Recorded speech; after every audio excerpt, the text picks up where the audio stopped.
Chapter 2. A Strange New Teacher. Everyone at school had lunch at 12:30 in the cafeteria. I always had lunch with Barbara and Walter Andrews, a 16-year-old boy. He was tall and had dark brown hair and dark eyes, and I liked him. He was a quiet boy and didn't have many friends. His favorite subjects were math and science, and he liked computers a lot. His parents were divorced, and he lived with his father and his cat, Tootsie. He was often lonely because he never saw his mother, and his father was always at work. He loved Tootsie and spent a lot of time with her. "What do you think of our new teachers?" I asked Barbara and Walter. Well, I think Mr. Kent is really cute. He's friendly, too, said Barbara. But did you see the way he looked at the airplane? The sun didn't hurt his eyes, said Walter. "Did you hear Mr. Wilkinson's voice?" I asked. "He talks like a robot. His voice is so cold." And he's unfriendly, said Barbara. "Hey, look over there. Look at what he's drinking," whispered Walter. We all looked at Mr. Wilkinson, who was sitting by himself in a corner of the cafeteria. He had a strange lunch. There was a glass of green juice in front of him, and on the table there were some black pills. He put 2 of them into the glass, and the green juice started to make bubbles. Then suddenly it changed color and became red. Mr. Wilkinson took the glass and slowly drank the mysterious red juice.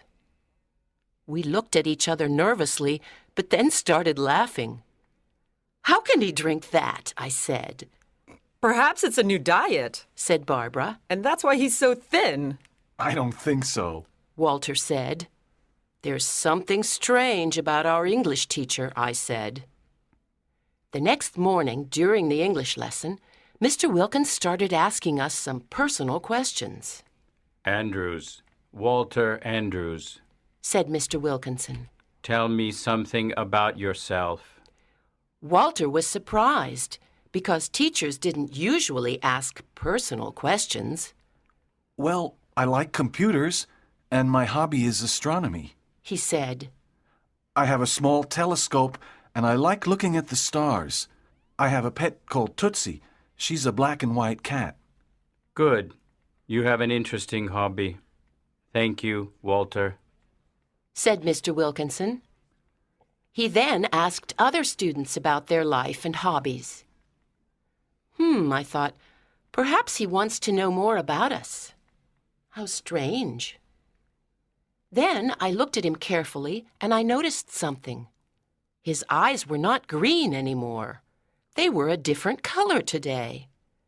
I suddenly had an idea. I put up my hand and asked, "May I go to the bathroom, please?" "Yes, of course," Mr. Wilkinson answered. As I walked towards the door, I looked at his eyes again. I was right. They were blue. They looked like the sea. I was surprised and a little scared. That afternoon, I decided to go to Walter's house. He was sitting in front of his computer. He was very interested in aliens and life on other planets. There were posters of the solar system and the constellations on the wall of his room.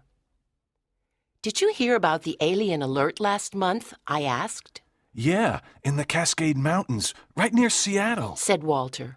"The news was exciting, but the police and the newspapers never tell us the truth.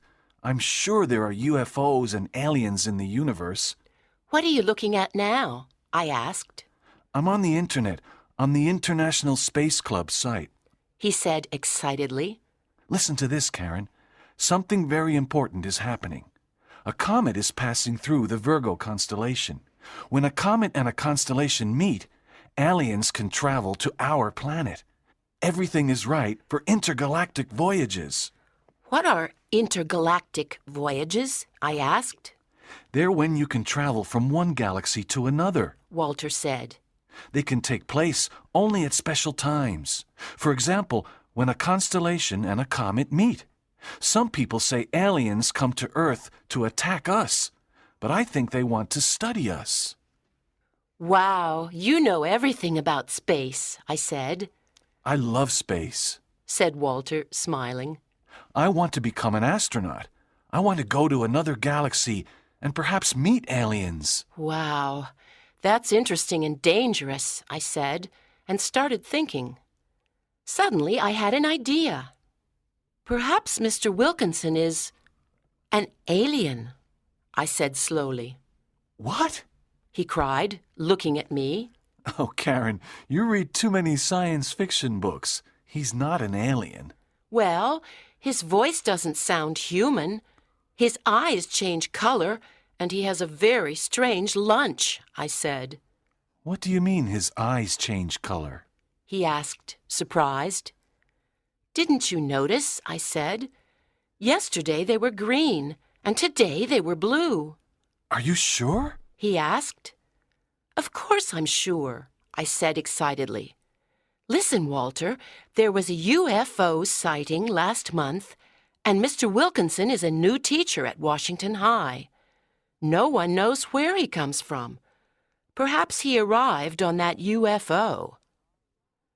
Walter looked at me with his big, dark eyes and said, Well, it's possible. He has got a very strange face, and his voice is really cold.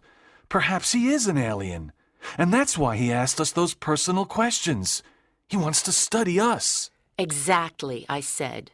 But let's study him too. We can follow him and see where he lives.